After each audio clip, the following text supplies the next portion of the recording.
Hello everyone, I am Rishabh Singh and I welcome you all on study IQ platform. हमारी series चल रही है जहां पे हम ल्यूसेंट को क्वेश्चंस के फॉर्म में समझने की कोशिश कर रहे हैं। सब्जेक्ट हमारा पॉलिटी है और ऐसा नहीं कि हम सिर्फ फैक्ट्स पे फोकस कर रहे हैं। मैं आपको बता चुका हूं कि हमारी इस सीरीज का एजेंडा ये है कि हम फैक्ट्स को देखें, साथ ही साथ जितने भी इंपॉर्टेंट कॉन्सेप्ट हैं उसको भी लेके चलें, क्योंकि फैक्ट्स और कॉन्सेप्ट जब इन दोनों का कॉम्बिनेशन रहेगा तो आप प्री भी आराम से कर सकते हैं और उसके बाद जो मेंस का एक इंपॉर्टेंट हर्डल होता है उसको भी आप क्लियर कर सकते हैं, क्योंकि आंसर राइटिंग में आपकी कॉन्सेप्ट ज्यादा टेस्ट किए जाते हैं रादर देन फैक्ट्स। तो फैक्ट्स भी और साथ ही साथ कॉन्सेप्ट भी, ये हमारी सीरीज की ऑब्जेक्टिव है और यही हमारा उद्देश्य है कि ये जब सीरीज कंप्लीट होगी तो आपको जितने भी फैक्ट्स हैं, पॉलिटी के जितने भी इंपॉर्टेंट फैक्ट्स हैं और कॉन्सेप्ट्स हैं वो आपको क्लियर हो जाएंगे, क्योंकि क्वेश्चंस के फॉर्म में अगर हम चीजें समझते चलते हैं तो वो ज्यादा क्लैरिटी होती है। और क्योंकि वैसे भी सारे स्टेट पीसीएस हो चाहे यूपीएससी हो, सबके प्रीलिम्स आने वाले हैं, तो ये मेरा कॉम्बिनेशन आपका यूपीएससी अंडरस्टैंडिंग तरफ, थोड़ा सा यूपीएससी तरफ टिल्टेड रहेगा और फैक्ट्स में हम स्टेट पीसीएस को भी देख रहे हैं। तो दोनों ये मिक्सचर है। आप चाहे किसी भी एग्जाम की प्रिपेयर कर रहे हो, चाहे कोई भी स्टेट पीसीएस हो, be it UPSC, it is equivalent for both the examination. और हाँ, वीडियो स्टार्ट करने से पहले मैं एक चीज आपसे कहूंगा कि आप लोग वीडियो के बाद अपने कमेंट्स जरूर छोड़ा करिए, क्योंकि कमेंट से क्या होगा ना, मुझे पता चलेगा कि हम लोग की जो इनिशिएटिव है वो आपको कितनी हेल्पफुल हो रही है। आपको कोई डाउट है तो आप जरूर से उसमें कमेंट करिए। कोई आपको अगर कुछ चीजें आपको डाउट रह जा रही हैं आप उसको बताइए। अगर आपको चीजें अच्छी लग रही तो उसको भी कमेंट करिए, क्योंकि कमेंट करेंगे तो मुझे पता चलेगा कि हाँ, आपका क्या स्टेट ऑफ माइंड है, क्या चीजें आपको समझ में आ रही हैं और आपकी क्या डिमांड है। जो भी है कमेंट में जरूर एंगेज करिए, क्योंकि कमेंट से ही हमारी एंगेजमेंट होगी। तो इसको ध्यान रखिएगा, कमेंट जरूर करिएगा। चलिए फिर स्टार्ट करते हैं वीडियो को पहले क्वेश्चन के साथ। तो पहला क्वेश्चन क्या कह रहा है? पहला क्वेश्चन आसान सा क्वेश्चन है, कई बार मैं करवा चुका हूं कि how does the constitution of India describe India, यानी कि भारत का जो संविधान है वो भारत का वर्णन किस प्रकार से करता है। क्या वो एक federation of state and union territories की बात करता है, यूनियन ऑफ स्टेट्स की बात करता है, भारतवर्ष की बात करता है, या एक फेडरेटेड नेशन की बात करता है? तो उसका आंसर मैं कई बार आपको बता चुका हूं कि अगर हम ये बोलें कि आर्टिकल जो कॉन्स्टिट्यूशन है वो इंडिया को कैसे डिस्क्राइब करता है, तो डिस्क्राइब करता है कि India that is Bharat is a union of state. Simple सा स्टेटमेंट। और इसको भी ध्यान रखिएगा कि फेडरेशन टर्म मेंशन नहीं है संविधान में। कई बार ये स्टेटमेंट आ चुका है कि क्या फेडरल टर्म, यानी कि फेडरेशन जो टर्म है, ये जो फेडरेशन टर्म है, क्या वो कॉन्स्टिट्यूशन में या संविधान में मेंशन है? तो कई लोग क्या सोचते हैं, ये लॉजिक लगाते हैं। लॉजिक लगाना अच्छी बात है, पर लॉजिक कभी कभी गलत भी हो जाता है जब आपको ना पता हो। तो क्या होता है कि बहुत लोग ये सोचते हैं कि एक फेडरल कैरेक्टर है, India is a federal state, तो फेडरेशन टर्म तो मेंशन होगा, पर ऐसा नहीं है। इंडिया कॉन्स्टिट्यूशन में फेडरेशन टर्म डिस्क्राइब नहीं है, बल्कि रादर देन ये एक्सप्लेन है कि India that is Bharat is a union of states. तो सिंपल सा क्वेश्चन है, कई बार हम लोग देख चुके हैं, ये आपको नहीं है, ये आपको इजिली हो जाएगा। अब ये फैक्ट वाला क्वेश्चन है, डायरेक्टली क्वेश्चन पूछता है ये, तो इसमें कोई लॉजिक नहीं, इसको आपको ध्यान रखना ही होगा। सिंपल सा क्वेश्चन ये कह रहा है कि इन चारों डिस्ट्रिक्ट में या इन चारों शहरों में कौन सा ऐसा शहर है जो एनसीआर का पार्ट नहीं बनाता है? तो इसका आंसर है, ऑब्वियस सी बात है, इजी से ऑप्शन मैंने रखा, तो इसका ऑब्वियस से आंसर है मथुरा। अब देखिए, यूपी पीएससी की हम बात करें, जैसे यूपी पीसीएस के प्रीलिम्स में कुछ ऐसे सेक्शंस होते हैं ना, जैसे यूपी स्पेशल हो गया, तो उसमें ये एनसीआर से रिलेटेड क्वेश्चन पूछ लेते हैं कि एनसीआर रीजन की अगर हम बात करें तो उसमें किस स्टेट से, यूपी के कितने डिस्ट्रिक्ट्स हैं, कितने डिस्ट्रिक्ट हैं। तो इसको जरूर से आप या तो इसको लिख लीजिए या तो इसका स्क्रीनशॉट ले लीजिए, क्योंकि ये ऐसे क्वेश्चन है जिसके आने की चांसेस बहुत ज्यादा हाई रहती है और ये इसमें कोई लॉजिक नहीं है। आसान सा क्वेश्चन है। देखिए, मैंने आपको कई बार रिपीट किया है कि आपको ऐसे क्वेश्चंस नहीं मिस करने हैं जो सब सही कर रहे हैं। सिलेक्शन तभी होगा जब ऐसे क्वेश्चन आप सही करोगे ना जो सब सही कर रहे हैं। अगर ऐसे क्वेश्चंस आप गलत कर दोगे जो सब सही कर रहे हैं, तो आपका सिलेक्शन लेना बहुत ज्यादा मुश्किल हो जाएगा। तो ये सब बहुत डायरेक्ट क्वेश्चन है, इसको अगर आप लिख लीजिए या तो स्क्रीनशॉट ले लीजिए, मैंने लिख लिया अलग से। कौन कौन से, अगर हम डिस्ट्रिक्ट हैं या जो शहर की बात करें जो एनसीआर में फॉर्म होते हैं, यूपी की बात करो मैं, यूपी के 8 डिस्ट्रिक्ट हैं। कभी कभी नंबर भी पूछ लेता तो नंबर भी ध्यान रखिएगा। 8 डिस्ट्रिक्ट हैं। कौन कौन से? मेरठ है, गाजियाबाद है, गौतम बुद्ध नगर है, गौतम बुद्ध नगर यानी कि नोएडा। ऐसे मत कहिएगा कि नाम नहीं पता ये कौन सा डिस्ट्रिक्ट आ गया, नोएडा का ही जो नाम है वो है गौतम बुद्ध नगर। बुलंदशहर है, बागपत है, हापुड़ है, शामली है और आपका लास्ट में है मुजफ्फरनगर। तो ये 8 डिस्ट्रिक्ट, इनको या तो लिख लीजिए या इनका नाम किसी भी तरीके से ध्यान रखिए, क्योंकि ये डायरेक्टली क्वेश्चन पूछते हैं और इसका आपको क्वेश्चन मिस नहीं करना है। नेक्स्ट क्वेश्चन, ये भी आसान सा क्वेश्चन है। आपको बताना है कि इनमें से कौन सा मेंबर नहीं है, कौन सा मेंबर है आपका 7 सिस्टर्स का। अब ऑप्शन तो बहुत ज्यादा क्लियर है, बहुत ज्यादा आसान है। आप बता दोगे कि भाई त्रिपुरा 7 सिस्टर स्टेट्स का फॉर्म होता है। 7 सिस्टर्स हम बेसिकली नॉर्थ ईस्टर्न जो स्टेट्स हैं जो फॉर्म होते हैं हम उनको कहते हैं 7 सिस्टर स्टेट्स। तो अब आपको मैं एक होमवर्क दे रहा हूं, ये आपका एक टास्क है कि आपको कमेंट करना है देखिए मेरा हमेशा इस वीडियो में ऐसा चीजें रहता है ना, मैं आपको एंगेज करने के लिए ना कुछ क्वेश्चंस देता रहता हूं। तो जो भी मैं टास्क देता हूं उसको जरूर से आप कमेंट में पिन किया करिए, क्योंकि फिर मुझे भी समझ में आएगा कि हाँ आप बहुत एक्टिवली सेशंस को फॉलो कर रहे हैं और सेशंस आपके लिए हेल्पफुल हो रहे हैं। क्योंकि ये सेशंस, ये जो सीरीज बनाई जा रही है किसके लिए बनाई जा रही है, वो आपके लिए बनाई जा रही है, ताकि आप बहुत अच्छे से बहुत स्मूथली एग्जाम को क्लियर कर लें। जितनी इजीली से आप एग्जाम क्लियर करेंगे, आपको जितना हेल्पफुल होगा सेशंस, उतना ही मुझे लगेगा कि ये जो मैं हार्डवर्क कर रहा हूं वो उसका कहीं ना कहीं जो रिजल्ट है वो पॉजिटिव आया। तो टास्क मैं आपको ये दे रहा हूं कि आपको 7 सिस्टर स्टेट्स के नाम कमेंट्स में लिखने। इजी सा क्वेश्चन है, इजी सा टास्क है, पर आपको लिखने हैं। क्योंकि इससे क्या होगा, अगर आपको नहीं पता है, जैसे बहुत से ऐसे होते हैं ना, कंफ्यूजन हो जाती है एग्जाम के टाइम में, क्वेश्चन आता है कंफ्यूजन हो जाती है। तो अगर नहीं पता रहेगा तो आपको अब इसके, जब आप टास्क को करोगे, जब आप इसके लिए सर्च करोगे तो आपके दिमाग में बैठ जाएगी। इसलिए ये टास्क को जरूर से कमेंट में पिन करिएगा। नेक्स्ट क्वेश्चन है, Sikkim was made an integral part of India under. इसमें भी कोई लॉजिक नहीं है, स्ट्रेट अवे डायरेक्ट क्वेश्चन है। इस तरह के अमेंडमेंट वाले क्वेश्चन बहुत ज्यादा आते हैं पीएससीज में, और ये ऐसे अमेंडमेंट वाले क्वेश्चन जो बहुत ज्यादा डिस्कस नहीं किए जाते हैं। अगर हम पॉलिटी को देखें तो 42nd अमेंडमेंट की बहुत ज्यादा बात की जाती है, 44th अमेंडमेंट की बहुत ज्यादा बात की जाती है। इस तरह के कुछ इंपॉर्टेंट अमेंडमेंट्स होते हैं, पर ये सब ना बहुत छोटे छोटे अमेंडमेंट्स हैं जो बहुत ज्यादा न्यूज भी नहीं रहते, ये स्टैटिक का पार्ट होते हैं। तो इसमें बहुत ज्यादा चांसेस होता है कि पीएससीज, स्पेशली जो स्टेट पीएससीज होते हैं, उसमें ऐसे डायरेक्ट क्वेश्चंस पूछ लेते हैं। तो सिक्किम को भारत का राज्य यानी कि इंटीग्रल पार्ट कब स्टेट किस अमेंडमेंट के थ्रू बनाया गया था, तो उसका आंसर है आपका 36th अमेंडमेंट। इजी सा क्वेश्चन है, अगर आता होगा तो वेल एंड गुड, अगर नहीं आता है तो उम्मीद करता हूं कि अब आपको पता चल गया होगा कि सिक्किम जो है भारत का इंटीग्रल पार्ट किस अमेंडमेंट के थ्रू बना था। उसका आंसर आपका 36th अमेंडमेंट एक्ट। अब ये इंपॉर्टेंट क्वेश्चन है, इसको थोड़ा सा ध्यान से समझिएगा। ये 4 स्टेटमेंट्स दिए गए हैं और आपको बताना है कि इसमें से कौन सा करेक्ट स्टेटमेंट है। तो which of the following statement are correct? The creation of a new state in India, यानी कि भारत में जब भी कोई नया स्टेट बनता है, कोई भी नया राज्य बनता है, तो उसकी प्रक्रिया क्या होती है, कौन कौन से लोग उसमें इन्वॉल्व होते हैं? Supreme court, legislature of the state concerned, president, parliament. तो इसका अगर हम आंसर बताएं तो सुप्रीम कोर्ट को अगर आप हटा दोगे, क्योंकि सुप्रीम कोर्ट ऑब्वियस सी बात, आप इतना आपका ये आप लॉजिक से भी इसको आप सॉल्व कर सकते हो। सपोज करो आपको सारी चीजें नहीं पता है, आपको क्रिएशन की भारत में नए राज्य कैसे बनते हैं आपको शायद नहीं पता होगा, पर आप एलिमिनेशन टेक्निक से एक चीज आप देख सकते हो कि भारत में क्या है, भारत में सेपरेशन ऑफ पावर है, यानी कि एग्जीक्यूटिव, जुडिशरी और फिर आपका लेजिस्लेचर, ये एक दूसरे के काम में इंटरफियर नहीं करते। तो ऑब्वियस सी बात है, अगर कोई नया राज्य बनाया जा रहा है तो वो एडमिनिस्ट्रेटिव काम हो गया ना, वो पार्लियामेंट का काम हो गया, उसमें जुडिशरी का बहुत ज्यादा इंपॉर्टेंट कुछ है नहीं, उसमें जुडिशरी का बहुत ज्यादा से है नहीं। तो आप लॉजिक लगा के भी आप ये गेस कर सकते हो कि हाँ, सुप्रीम कोर्ट का इन्वॉल्वमेंट तो नहीं ही होगा। एक्सप्लेन तो मैं करूंगा ही, बट इसमें मैं आपको ये बताता हूं कि एलिमिनेशन टेक्निक से भी आप कितने क्वेश्चंस सॉल्व कर सकते हो। इसलिए एग्जाम में जब भी आप एग्जाम देने बैठो, स्पेशली प्रीलिम्स, क्योंकि प्रीलिम्स ना एक ऑब्जेक्टिव पेपर है, और ऑब्जेक्टिव पेपर क्या होता है ना, या तो आपने जिस क्वेश्चन को मार्क लगाया है वो सही है या वो गलत है, बीच में कुछ नहीं है, या तो आप सही हैं या तो आप गलत हैं। मेंस में क्या होता है, मेंस में देयर आर चांसेस कि आपको कुछ नंबर्स मिल सकते हैं डिपेंडिंग ऑन योर आंसर। क्या पता आपका इंट्रोडक्शन पार्ट अच्छा हो कंपेयर टू बॉडी बहुत अच्छी नहीं लिखी हो, तो क्या पता आपने कंक्लूजन बहुत अच्छा दिया हो, तो उसके बेसिस पे आपको कुछ ना कुछ मार्क्स मिल जाते हैं। पर प्रीलिम्स की बात यह कि आपने जिस स्टेटमेंट पे मार्क लगा दिया, अगर वो स्टेटमेंट सही है, वो आंसर सही है, तो आपको मार्क्स मिलेंगे, and if it is not then you will get a negative marking. So that's the whole issue. So elimination technique आप जितना ज्यादा लगा सकते हैं उतना ज्यादा आप लगाइए, और लॉजिक ये नहीं कि अंधा लगा रहे हैं, तुक्का मत मारिएगा, इट्स अ स्मार्ट गेस। मैंने आपको क्या किया, मैंने स्मार्ट गेस करके बताया। तो सुप्रीम कोर्ट ने, तो ऑब्वियस सी बात है कि 2, 3, 4 आपका फर्स्ट सही आंसर होगा, क्योंकि फर्स्ट वैसे ही हट गया। तो एक मैंने आपको एलिमिनेशन टेक्निक बता दी। अब इसका प्रोसेस समझिए कि जब भारत में राज्य बनते हैं, तो जब राज्य नए राज्य बनाने रहते हैं, या किसी राज्य को तोड़ के दूसरा राज्य बना रहता है, जैसे कि पहले उत्तर प्रदेश की बात करें तो उत्तराखंड उसी का पार्ट था, फिर उत्तराखंड अलग हो गया। रिसेंटली अभी आपका आंध्र प्रदेश तेलंगाना बाइफरकेट हुए। तो इस तरह की चीजें होती रहती हैं, कोई नई स्टेट बनते हैं, कोई पुराने स्टेट में ही आपका दूसरा स्टेट बन जाता है। तो इसकी प्रोसेस स्टार्ट होती है। सबसे पहले ये होता है कि ये जो बिल है, बिल यानी कि किसी भी नए राज्य को बनाने का जो बिल है, सबसे पहले ये प्रेसिडेंट की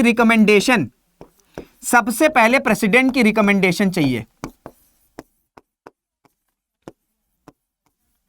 सबसे पहले प्रेसिडेंट की रिकमेंडेशन चाहिए। अब स्टेटमेंट ये पूछता है कि इस स्टेटमेंट का क्या मतलब होता है, रिकमेंडेशन ऑफ प्रेसिडेंट, यानी कि कोई बिल को अगर प्रेसिडेंट ने रिकमेंड किया है तो उसका क्या मतलब होता है। आपके दिमाग में अगर ये नहीं आया है तो इसको जरूर से सोचेगा कि क्या है, मैं आपको बता ही रहा हूं, पर आपके दिमाग में आना चाहिए, जरूर से क्वेश्चन आना चाहिए कि ये प्रायर रिकमेंडेशन ऑफ प्रेसिडेंट क्या होगा। देखिए, अगर किसी बिल को प्रेसिडेंट की रिकमेंडेशन कर दी गई है या प्रेसिडेंट ने रिकमेंड कर दिया है, तो इस बिल को सिर्फ और सिर्फ जो गवर्नमेंट में मिनिस्टर्स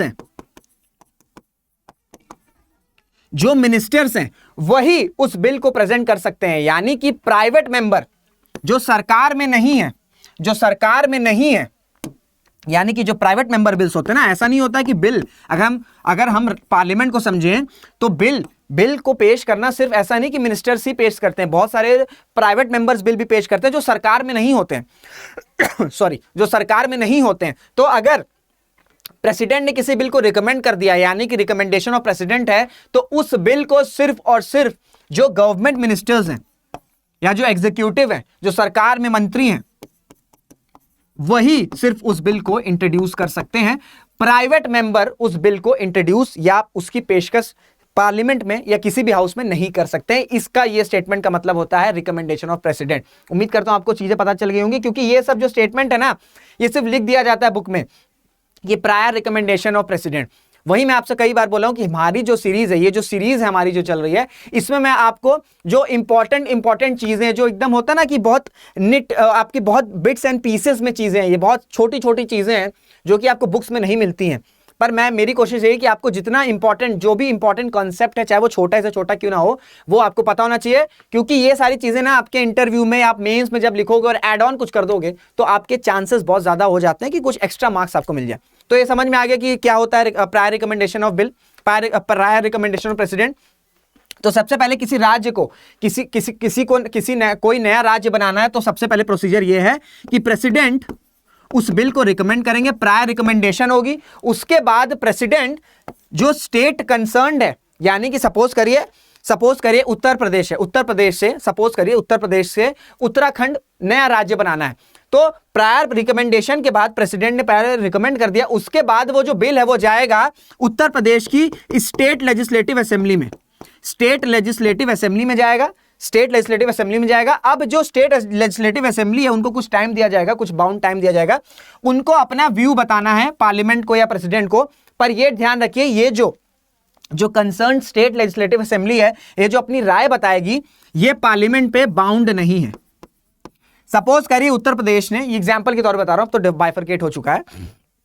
सपोज करिए यूपी स्टेट लेजिस्लेटिव असेंबली ने मना कर दिया कि नहीं, हम नहीं चाहते कि उत्तराखंड एक अलग राज्य बने। वो जो राय दी है कंसर्न स्टेट लेजिस्लेटिव असेंबली ने, वो जो राय है वो आपकी बाइंडिंग नहीं रहेगी पार्लियामेंट में। अगर पार्लियामेंट चाहे तो उसके बाद भी उत्तराखंड को नया राज्य बना सकती है, जो कि बनाया गया। ऐसा नहीं है कि ऐसा हुआ था, मैं आपको एग्जांपल बता रहा हूं, ये मत समझिएगा कि अच्छा यूपी की स्टेट लेजिस्लेटिव असेंबली ने मना कर दिया था, ऐसा कुछ नहीं था। ये मैं आपको सिर्फ एग्जाम्पल के तौर पर समझा रहा हूं, क्योंकि जितना आपको एग्जाम्पल के तौर पे समझाऊंगा उतना आप चीजों को रिलेट कर सकोगे, और जितना आप चीजों को प्रैक्टिकली समझेंगे ना, जितना प्रैक्टिकली समझते चले जाएंगे, उतना इजी होता चला जाएगा आपको कॉन्सेप्ट को समझना। और किसी भी चीज में, कोई भी आप चाहे पढ़ाई कर रहे हो या प्राइवेट सेक्टर में हो या कहीं भी हो, कुछ भी हो, जितनी आपकी प्रैक्टिकल नॉलेज बढ़ती चली जाएगी ना, जितना आपकी प्रैक्टिकल नॉलेज होगी, जितनी आपकी अप्लाइड नॉलेज होगी, उतना चांसेस होंगे कि आप किसी चीज को बहुत अच्छे से समझो या किसी चीज को बहुत अच्छे से करें। तो ये हो गया। उसके बाद पार्लियामेंट जो है वो बिल पेश करती है, और पार्लियामेंट जो है सिंपल मेजॉरिटी से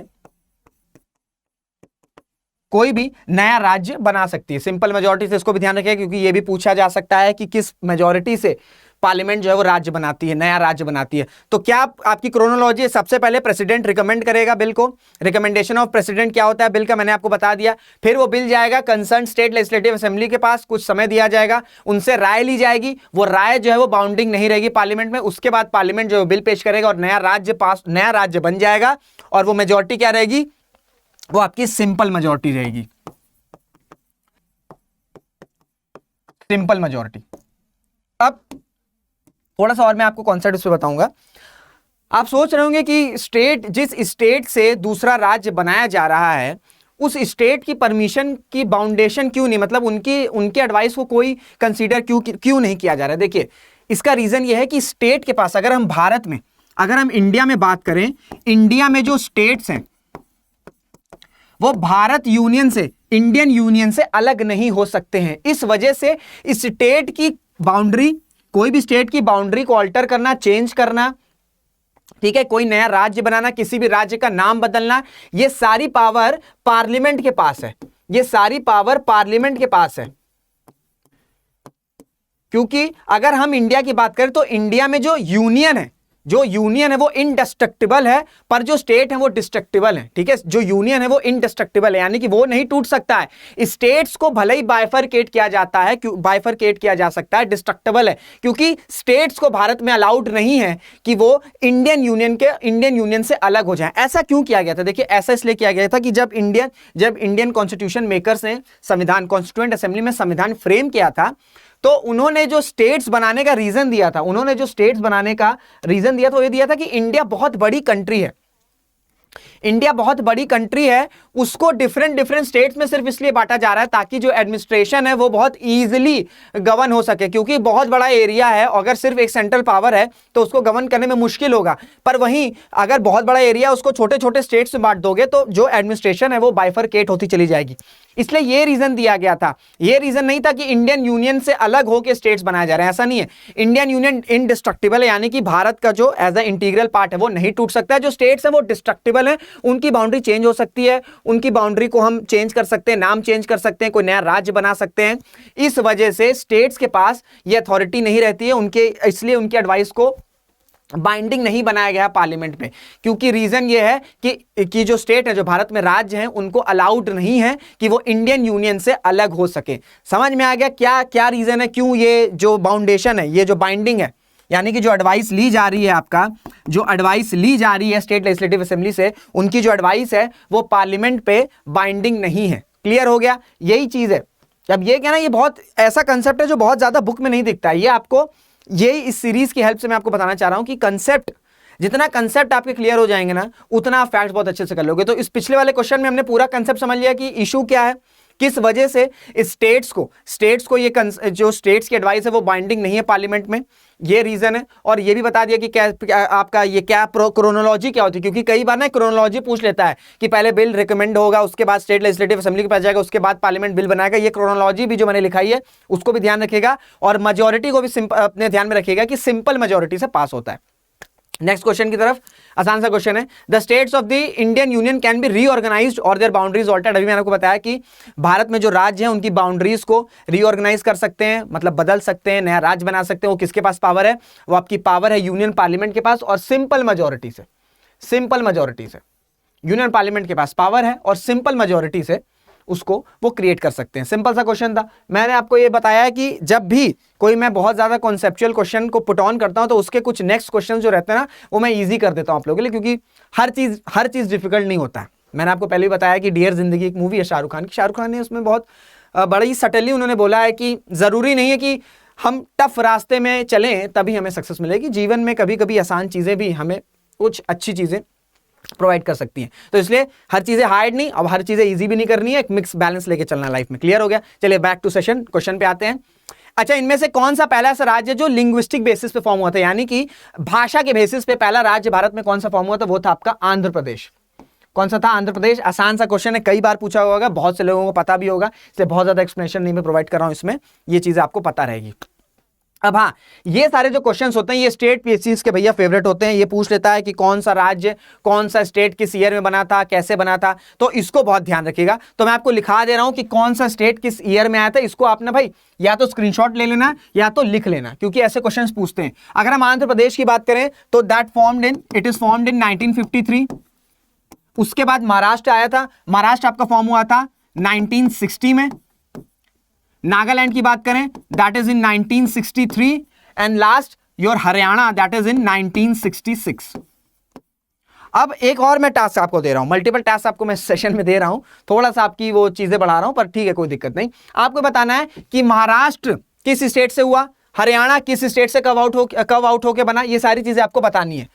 इसको एक बार आप देख लोगे ना तो आपकी अंडरस्टैंडिंग क्लियर हो जाएगी। तो क्योंकि जितना एडिशनल नॉलेज आपको प्रोवाइड होगी ना, जितना आप नॉलेज एक्वायर कर सकते हो, जितना आप डीप नॉलेज एक्वायर कर सकते हो, उतना आप क्या करो। क्योंकि देखिए मैं ऐसा भी नहीं कह रहा हूं आपको 24 घंटे ही पढ़ना, 24 घंटे नहीं पढ़ने के लिए कह रहा हूं, पर कुछ ना कुछ लुकआउट करते रहिए जो आपको ना डेली बेसिस पे आपको लगे कि हाँ यार मुझे ये चीज कल नहीं पता थी पर आज के दिन में ना ये मैं कुछ नया सीखा हूं।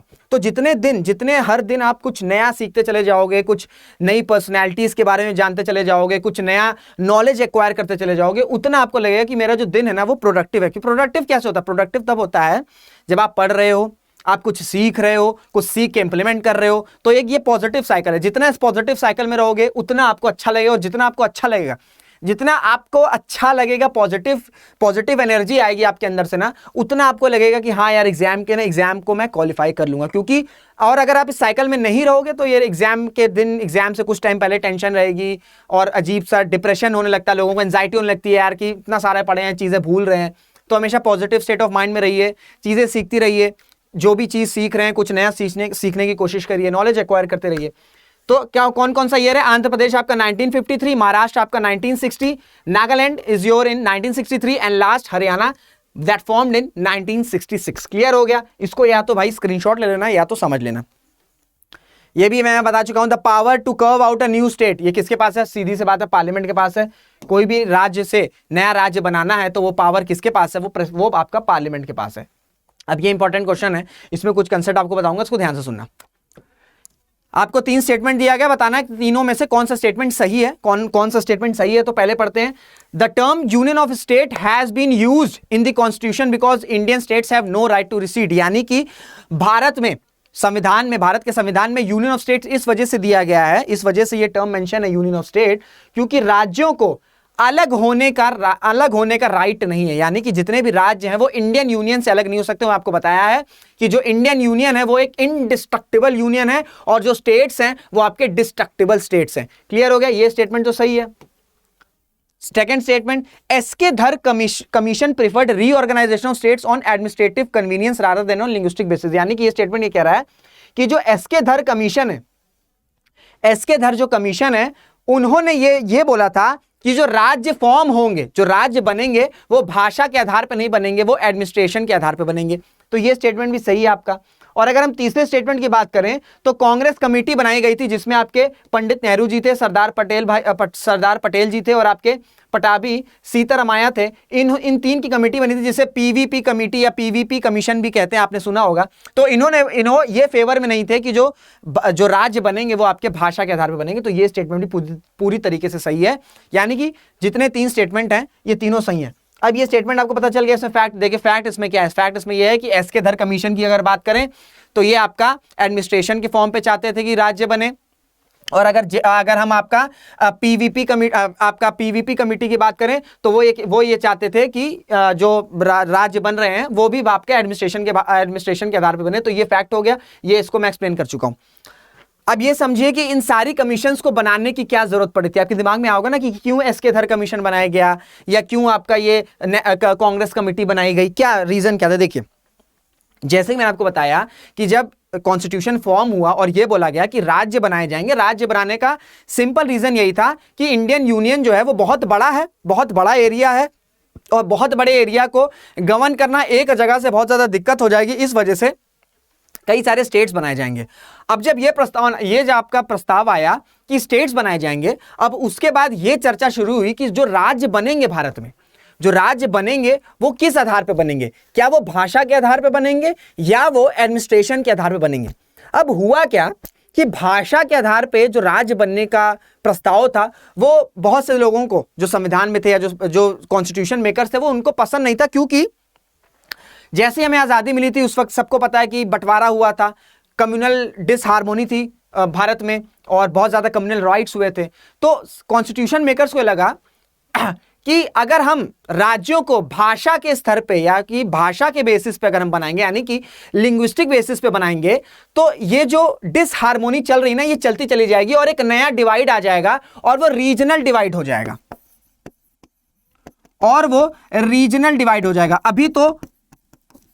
अभी तो आपका धर्म के नाम पे बंटवारा हुआ आपका, उसके बाद क्या हो जाएगा? भाषा के नाम पे भारत में जितने भी राज्य बनेंगे उसमें भाषा को लेके कहीं ना कहीं कुछ डिवाइड आ जाएगा जिसे रीजनल डिवाइड बोला गया।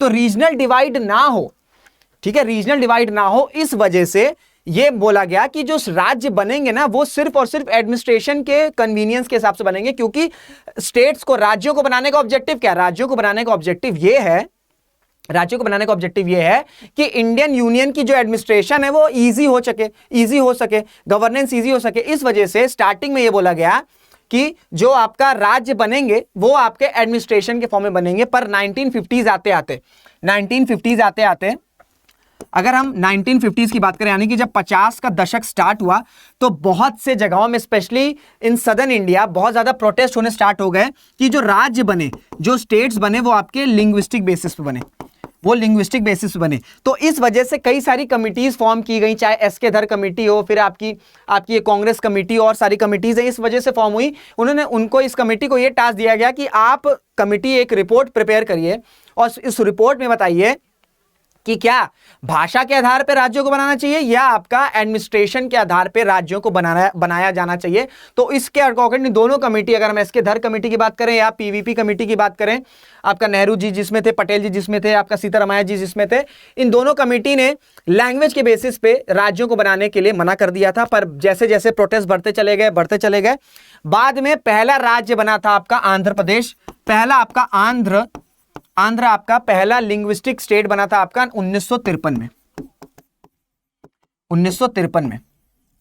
तो ये आपका डिबेट स्टार्ट हुई थी कि किस वजह से कमीशन बनाई गई। कमीशन इस वजह से बनाई गई क्योंकि जब राज्य बनाने की बात हुई तो ये क्वेश्चन आया कि राज्य को किसके आधार पर बनाया जाए, क्योंकि देखिए इंडिया एक हेट्रोजीनियस सोसाइटी है, डिफरेंट लैंग्वेजेस बोले जाते हैं, बहुत 100 किलोमीटर जाए तो लैंग्वेज चेंज हो जाएगी, कम्युनिटी चेंज हो जाएगा, कल्चर चेंज हो जाएगा, कस्टम चेंज हो जाएगा। तो एक India is a heterogeneous society. तो हेट्रोजीनियस सोसाइटी में ये सारी चीजें होती हैं।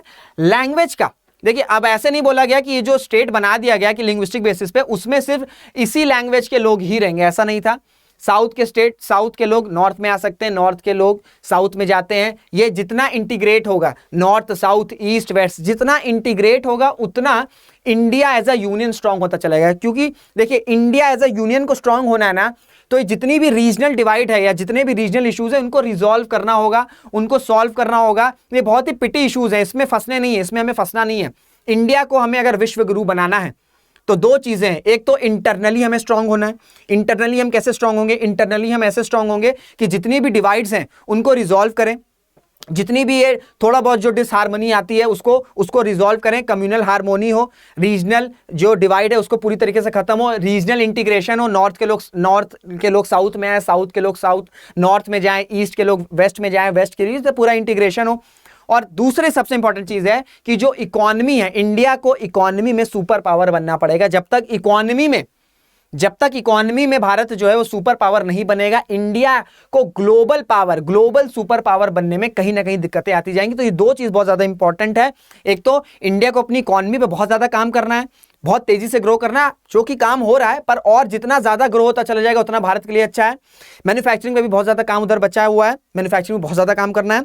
और दूसरी चीज ये है कि हमें इंटरनली बहुत ज्यादा स्ट्रांग होना है। इंटरनली हम जितना स्ट्रांग होंगे उतना हमारा जो इंडियन यूनियन है वो उतना ही और मजबूती से बढ़ता चला जाएगा और स्ट्रांग होता चला जाएगा जैसे जैसे समय आगे बढ़ेगा। तो क्लियर हो गया ये सारी कमिटीज, कमीशंस क्यों बनाया गया था। नेक्स्ट क्वेश्चन की तरफ चलते हैं। देखिए यही मैं बता रहा हूं कि ये सब फैक्ट से क्वेश्चन तो आपको कहीं से मिल जाएंगे, पर ये जो चीजें बताई जा रही हैं, क्यों बनाया जा रहा है, जितना आपका एक कंसेप्ट क्लियर होता चला जाएगा उतना आपका परसेप्शन बनता चला जाएगा। और मैं बार बार बोलता हूं, जितना आपका परसेप्शन बनेगा उतना आपका एक आपका ना व्यू जनरेट होगा। और जितने आपके पास डाइवर्सिफाइड आंसर होंगे, आपको कुछ नहीं करना, डाइवर्सिफाइड आंसर्स को एक जगह कंसोलिडेट करके आपको अपने पेपर में राइट ऑन कर देना है। क्लियर हो गया। नेक्स्ट क्वेश्चन की तरफ चलते हैं। अब जैसे ही मैंने आपको बताया कि कुछ कंसेप्ट वाले क्वेश्चन थे, तो उसके बाद कुछ इजी क्वेश्चंस में यही फिर से पूछा गया है कि इस स्टेट की क्रोनोलॉजी बतानी है। तो ये सारे क्वेश्चंस देखियो भाई, ये पूछता है स्टेट पीएससीज में, तो आपको इसको या तो याद करो, या तो रीड करो, या तो स्क्रीनशॉट करो, इसको तो आपको करना पड़ेगा क्योंकि ये सारे क्वेश्चंस ना आपको मिस नहीं करने। तो अगर हम सबसे पहले बात करें तो सिक्किम कब आपका फॉर्म हुआ था? That is in 1975। सिक्किम आपका राज्य बना था 1975 में। अरुणाचल प्रदेश की बात करें, इट इज इन 1986। फिर आपका छत्तीसगढ़ फॉर्म हुआ था 2000 में, और 2000 में आपका झारखंड फॉर्म हुआ था, पर छत्तीसगढ़ पहले फॉर्म हुआ था और उसके कुछ महीने बाद जो है आपका झारखंड फॉर्म हुआ था। तो ये क्रोनोलॉजी है। सबसे पहले सिक्किम के बाद आपका अरुणाचल के सिक्किम के बाद अरुणाचल के बाद आपका झारखंड, और झारखंड के बाद आपका छत्तीसगढ़। क्लियर हो गया। नेक्स्ट क्वेश्चन की तरफ चलते हैं। तो इसमें एक क्वेश्चन पूछा है कि किस अमेंडमेंट से जो दिल्ली है उसको आपका नेशनल कैपिटल रीजन बनाया गया था। ये भी एक स्ट्रेट अवे क्वेश्चन है, कुछ बहुत ज्यादा लॉजिक नहीं है। इसका आंसर है आपका 69th अमेंडमेंट। ये कई बार पूछा गया स्टेट पीएससीज में, तो इसको तो आपको याद रखना ही रखना है। ये भी एक आसान सा क्वेश्चन है, उत्तराखंड किस दिन आपका राज्य बना था। ये स्टेट अवे क्वेश्चन है, कई बार पूछा जाता है। कई बार क्या होता है स्टेट पीएससीज में, क्या होता है ना, वो अजीब से क्वेश्चन दे देते हैं, डेट दे देंगे। जैसे ईयर तो आपको पता है कि उत्तराखंड भाई 2000 में फॉर्म हुआ था, पर ईयर पूछ लेता है, ऐसे क्वेश्चन था। मैंने सोचा कुछ ऐसे ही कर देते हैं। तो 9 नवंबर 2000 में जो है आपका उत्तराखंड आपका फॉर्म हुआ था। उत्तराखंड पहले आपका उत्तर प्रदेश का पार्ट था, एक ही राज्य में थे, पर बहुत बड़ा था वो, और जितना बड़ा राज्य होगा उसको गवर्नेंस करने में उतनी दिक्कत होगी। इसलिए मैंने आपसे एक क्वेश्चन पूछा था कमेंट में, ये आपको कमेंट करके बताना है कि क्या इंडिया को नए राज्यों की जरूरत है। इसी पे मैं आपसे फिर से पूछ रहा हूं कि क्या जो अभी भारत में बड़े बड़े राज्य हैं, क्या और राज्यों की जरूरत है इंडिया को क्या छोटे राज्यों की जरूरत है, ताकि जो एडमिनिस्ट्रेशन है, जो ग्रास रूट डेमोक्रेसी की बात करते हैं, वो पूरी तरीके से जितने पीछे जितने भी एरियाज हैं, जो बैकवर्ड एरियाज है, वहां तक पहुंचते जाएं। तो जरूर आप कमेंट करके बताइएगा। आज मैंने आपको कई सारे टास्क दिए हैं, आपको कई सारे टास्क जो है वो कमेंट में आपको पिन करने हैं। क्लियर हो गया? नेक्स्ट क्वेश्चन की तरफ चलते हैं। अब आपको बताना है कि इनमें से कौन सा यूनियन टेरिटरी नहीं। यार आसान सा क्वेश्चन है। गोवा सबको जाने का मन करता है, कॉलेज से प्लान बनता है, जो इंजीनियरिंग स्टूडेंट स्पेशली वो गोवा जाने का फर्स्ट ईयर से उनका एम रहता है कि हमें गोवा जाना है। और बहुत कम लकी लोग होते हैं जो फाइनली गोवा की ट्रिप कर लेते हैं। तो Goa definitely is not a union territory, Goa एक प्रॉपर राज्य है। तो ये आसान सा क्वेश्चन है। तो गोवा जो आपका यूनियन टेरिटरी नहीं है। फिर ये भी आसान है, one of the following is not a union territory. इसमें आपको पता है कि तीन जो आपके सेकंड थर्ड फोर्थ है, इट्स अ यूनियन टेरिटरी। और जो आपका त्रिपुरा है वो आपका यूनियन टेरिटरी नहीं है। आसान क्वेश्चन है, इसमें कोई बहुत ज्यादा लॉजिक वगैरह नहीं है। अब ये एक फैक्चुअल क्वेश्चन है, इसमें आपका क्वेश्चन बार बार पूछा जाता है, तो आपको ईयर याद रखना पड़ेगा। और ये इस सेशन का आज का लास्ट क्वेश्चन भी है।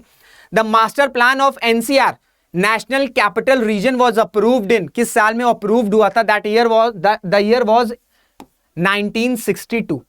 अब देखिए एनसीआर के बारे में थोड़ा सा जान लीजिए। नेशनल कैपिटल रीजन, देखिए ये जो एनसीआर का कॉन्सेप्ट है ना, एनसीआर का कॉन्सेप्ट से क्या समझते हैं आप? एनसीआर एक ऐसा कॉन्सेप्ट है कि जो दिल्ली है ना, दिल्ली की अगर हम बात करें तो दिल्ली बहुत ज्यादा कंजेस्टेड है, बहुत ज्यादा यहाँ पे लोग रहते हैं, तो बहुत ज्यादा कंजेस्टेड है। तो दिल्ली को डीकंजेस्ट करने के लिए, यानी कि दिल्ली में जो क्राउड है, जो पॉपुलेशन बहुत ज्यादा बढ़ गई है। पॉपुलेशन क्यों बढ़ रही है? पॉपुलेशन इसलिए बढ़ रही है क्योंकि बहुत ज्यादा रोजगार नहीं है। अगर हम छोटे शहरों की बात करें, हम गाँव की बात करें, तो वहां पर उतने ज्यादा इंप्लॉयमेंट अपॉर्चुनिटीज नहीं है।